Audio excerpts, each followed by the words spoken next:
So now let's get into what my roster would look like if I were running the GM or the front office. All right, so first, let's introduce the point guards. So at point guard for your New York Knicks, we'd have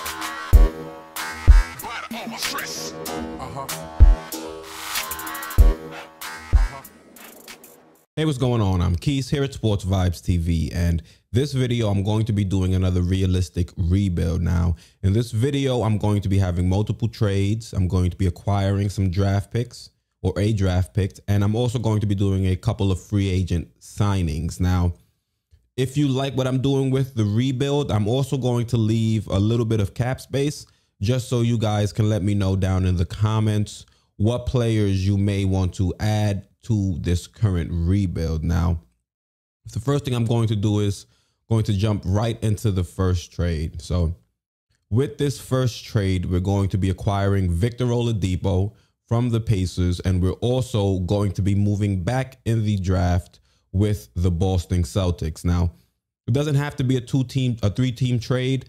I'm just doing it because it's a little bit easier. I won't have to, do a bunch of different trades for you guys. I can just make things a little bit cleaner. So we're acquiring Victor Oladipo. We're acquiring the 14th pick in the draft, and we're also acquiring the 30th pick in the draft, a pick that Boston had acquired previously from the Bucks. Now, the Celtics, they're going to move up. They're going to get our 8th pick.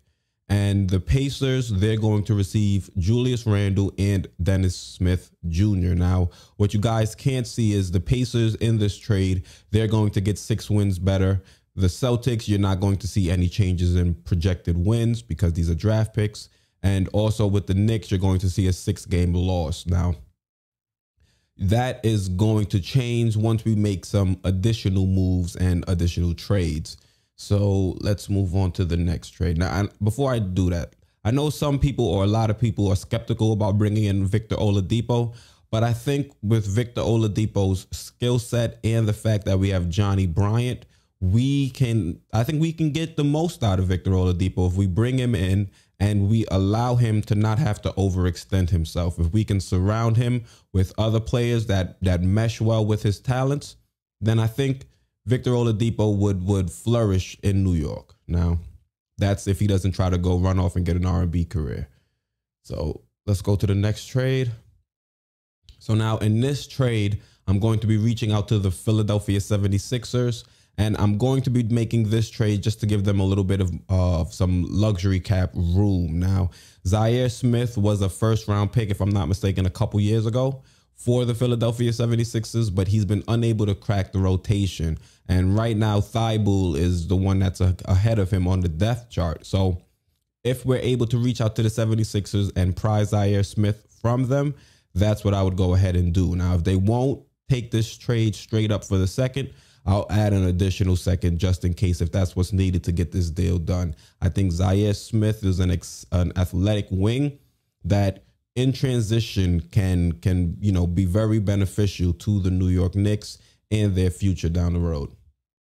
All right, so now let's just look at what the current roster looks like right now if we were just to put a team on the court and everybody stays at their same salary. So we would have Dennis Smith Jr., we would have Frank Nitti, we would have Elfrid Payton. Those would be our point guards.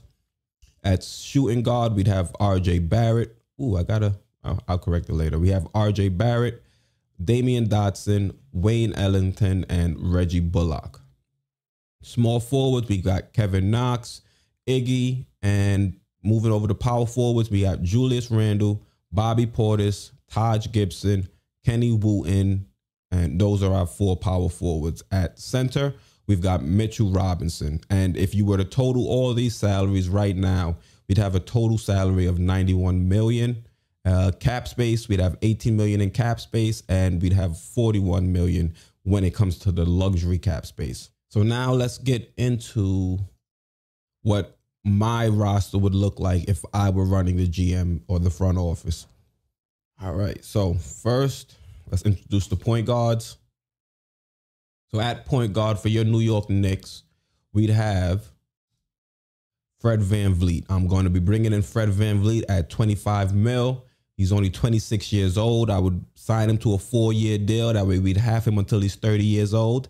And I think if we were able to put Fred VanVleet in a similar situation or a similar role that he had with the Toronto Raptors, I think he can continue to flourish as he's been doing the last couple seasons. Now, in order for us to do that, we are going to have to make additional picks and also additional signings. So that way Fred VanVleet can be in a situation that he's familiar with.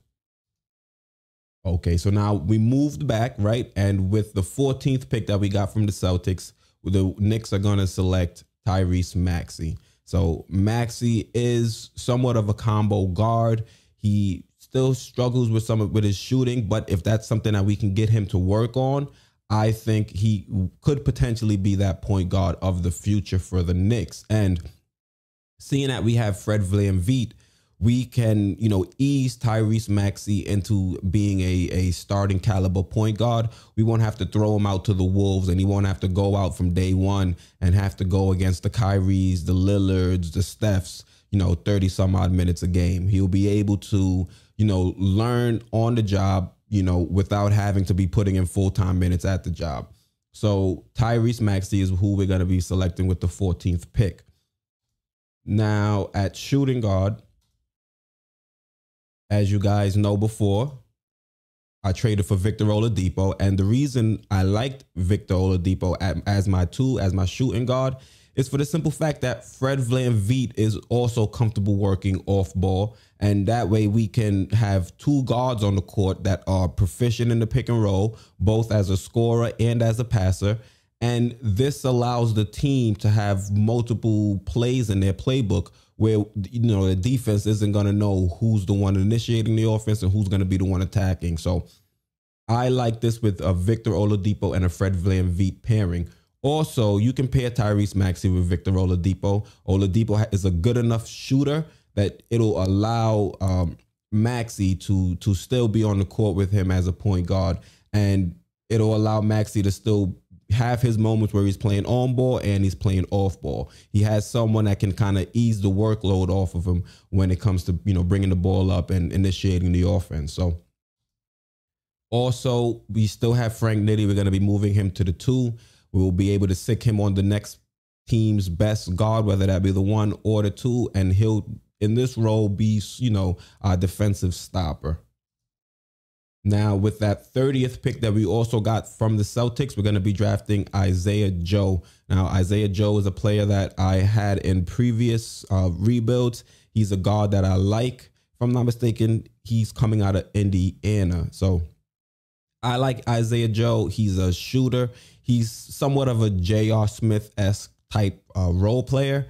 But the thing with him, he does have some injury concerns. So that is going to be one, issue you're going to have to keep your eye on. But he's a bona fide shooter. He's going to add shooting to the team. And this is basically what I like to see out of my guards that are able to break down defenses and also stretch the floor when they're on the court. All right. So now we're going to move over to small forwards. At small forward, once again, I got to correct RJ Barrett's name, but we're going to have RJ Barrett starting at the 3. And I think RJ, he can bulk up a little bit. He's already looking, brolic. He can bulk up a little bit more. He doesn't have to worry about chasing some of the quicker tools in the league. He can just worry about guarding threes and just having to body up with them if they aren't necessarily the quickest and most athletic wings. So I like RJ at the 3. He's also able to attack other forwards that may not be as, fast of foot. And like I said in the previous trade, we're bringing in Zaire Smith to back up RJ. He can run opposite the wings with Victor or with Ntilikina. And I like him for his athleticism and the fact that he's also a pretty decent defender as well. So we can try to put him out there to play defense. He won't be a 3-and-D initially, but we have a developmental staff, and that's their job. So they need to go to work with Zaire Smith and help build him up to be a quality role player. And then also back in Zaire up, we have Iggy. Iggy needs to get a little bit more playing time. Hopefully he can crack the starting rotation, and we can see what we have in him. He had a pretty good summer league for the 1 year we had him, and I want to see if he can do just a little bit more. All right. Now we're going to move over to power forwards, and another free agent signing we're going to bring onto the team is Tyrese Bertons. I've been looking around, and they say the salary could potentially be anywhere from 14, 15 up to 20 mil. So I just cut it right in the middle at 17 mil. We're going to be bringing in Bertons to also give us a little bit more space on the court. We have a power forward that we can play now next to Mitch that is not going to, allow opposing defenses to kind of pack the paint, and it'll give, a lot more driving lanes for Fred VanVleet, Maxi, Oladipo, Barrett, etc. So Tyrese Bertons, he's a player that a lot of Knicks fans want the Knicks to actually, target. So, and there's also been some news that the Knicks have already reached out to Bertons to see what a potential deal could look like. So Bertons is going to be a player that I'm going to bring in on my team, and he's going to be starting for us at power forward. So next, we're going to have Kevin Knox backing him up at the 4 as well. We're going to move Kevin Knox to the 4. It seems like he might have a little bit more success playing against bigger 4s that aren't quick enough to keep up with him. So Kevin Knox, we're going to move him over to the 4. And plus, if he's not as great of a shooter at the 4, that's that's not as detrimental to the offense as opposed to him being one of the wings and being a bad shooter. Now we also have Kenny Wooten, who's going to be on the team as well, and he's on a 2-way contract, so he'll probably split time between the G League and the actual NBA. Now this is going to be who we're going to be picking with the 27th pick. I'm going to try to say it right. Alexei Pokusevsky. All right. That's going to be a tough one, but we're going to bring in Poku. He is currently, or he was playing with Olympiacos over in Europe. He's a 7-foot power forward that moves more like a guard. And I think we should pick him up at 27 because he's most likely not going to be available at 30. By the time I've recorded this, the Lakers have already come to terms with a trade that's going to move the 28th pick over to the Thunder. And I can definitely see the Thunder, taking a shot on, Poku and seeing what he could be, become. He's agile, at least offensively. He's a very good passer. He's a willing passer. He just has to work on a few, issues with his game. He can be a nut at times. And he's also got to work on his jump shot, but he has the ability to hit the 3. He's a 7-footer that the defense is going to have to respect his ability to hit the outside shot. So I think there's a lot of potential with this with Poku. So what I'm gonna have the Knicks draft him with this 27th pick, and he'll be behind a few other players, and he'll be given time to work on his game. He might even spend some time down in the G League, just to get a little bit more acclimated to the North American game. Now, let's look at centers. So at center, we're going to have Mitchell Robinson. Of course, no surprises there. I think a lot of my moves that I've made in this rebuild is primarily or centered around giving Mitchell Robinson enough space to operate in the paint, and also having guards that can work or play a 2-man game with them. So I think Mitchell Robinson is going to benefit a lot from a lot of these signings and trades and picks that I've made in this specific rebuild. And backing up Mitch is going to be Aaron Baines. Aaron Baines is a player that I've signed in a lot of my rebuilds because I like his skills as a center. He's able to stretch the court, knock down that outside shot. He's also able to be pretty decent defensively. He's a tough player. He can go and get you that flagrant 1 when you got to set the tone. And that's why I like Aaron Baines, and that's why I'd bring him in. Also, you can see a lot of these other players are pretty young, so we can bring in Baines just to give us that veteran leadership. All right. I got to stop saying all right. It's a little cheesy. I was just about to say it again. So dead weight. These are players that are going to be counting against the cap, either because I had to cut them or because the previous regimes cut him. So Joakim Noah still beating us over the head for his contract or for his salary. So that's $6 million down the drain. Taj Gibson, we cut him, or I cut him. I'll take credit for that. Elfrid Payton, he's getting cut as well. Wayne Ellington got cut. And Bobby Portis. So you see right there, that's about 10 million in dead cap space that we're going to be unable to use. But on a positive note, I think 4 million, those, you know, oh no, I'm skipping ahead of myself. There's still more money. I forgot Reggie Bullock. So it's 11 mil. But on a positive note, that 5 mil is going to be cleared off the cap next offseason. And that offseason is going to be an offseason where we're going to have a lot more premier talent to potentially pursue. So that's going to be cleared off the books.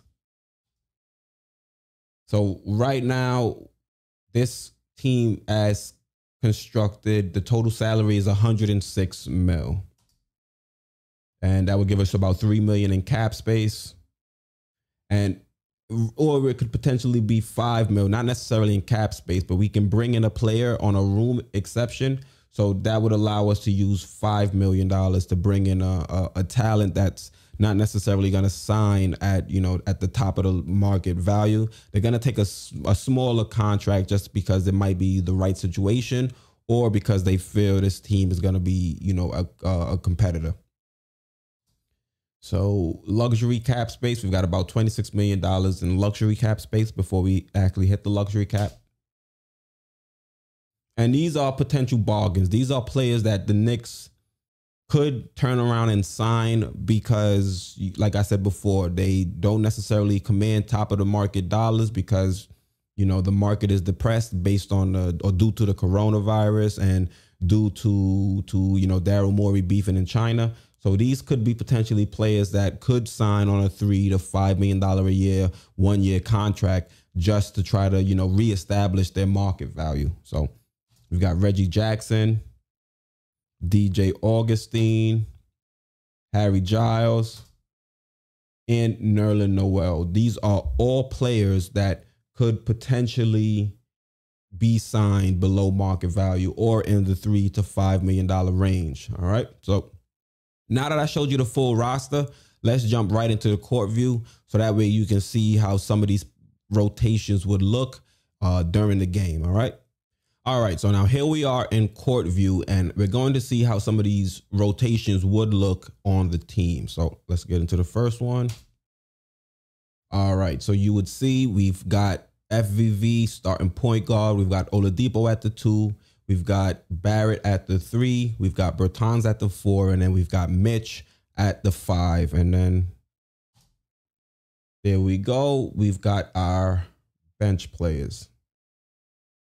Now, the thing I like about this team is you've got a bunch of players that can play multiple positions. And when I try to build a squad, I like to build a team where I can be flexible with my rotations. And when you're flexible with your rotations, you're able to protect yourself from potential injuries. So if you have a player that is, you know, injured, you've got multiple options when it comes to replacing those minutes. So let's just see what some of the rotations we can use in this setup could be. All right.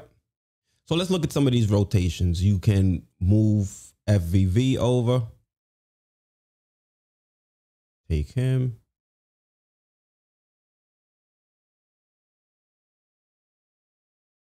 You can put Maxi in. Right. And then that way, Maxi, if he's, you know, in a situation where he feels overwhelmed, he also has Oladipo as an outlet, another player that can bring the ball up. You have to protect some of these young players so that way, you know, they don't hurt themselves out there on the court, you know, some of their confidence. So to have another ball handler next to Maxi, I think would be beneficial for him. Not only that, we could move potentially Maxi over to the 2. Put Oladipo to the bench and still have a pretty decent lineup going on. Also, if you want, you can give Knox some time at the 3. You still have Bertons on the court and you still have FVV on the court. So you still have fair, you know, shooters that you have to fear. that you can't really, you know, automatically collapse the paint if any of them were to you know, get into the paint. So that's one rotation right there. You can take out Mitch,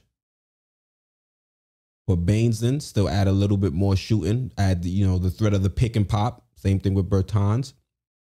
You can put Frank Nitty in. Shooting won't be too compromised. Or if you feel shooting is too compromised, you can take out Knox. Put in Iggy. You could also small ball. Isaiah Joe is a shooter. You can run with a smaller lineup. Isaiah Joe is, if I'm not mistaken, Isaiah Joe's about 6'5", 6'6". So he's not necessarily short. He's just frail. So if you want, you can run with a smaller lineup like this. There's a bunch of options with the Knicks, and that's why there's a bunch of options with this roster, and that's why I like to be a little bit creative and try to get a lot of shooters and a lot of guards that can penetrate the paint and kick it out to open players, open teammates. You can put Poku in, give Bertons a breather. Oh, shoot. We're playing 4-on-5. What's going on here? All right, you could put Zaire Smith in. This, you know, you still got 3 shooters here, 3 players that can, you know, threaten you with the outside shot. And then you've got 2 athletic wings. You got Frank Nitty, and then you've also got Zaire Smith that can play defense. And you've got the orchestrator and FVV that can, you know, initiate the offense. So there's a lot of options with this team, with the way I set the team up, which is what my purpose is when I do these realistic rebuilds. So if you've watched this far into the video and you like what I'm doing, I would just ask you to consider, you know, subscribing, liking, and sharing the video. Also, I want to know what your suggestions are, or what, you know, trades you might make, what signings you might make in addition to what I did, or if you were creating your team. Just let me know down in the comments. All right. So once again, I'm Keith, host of Sports Vibes TV, and I'm out.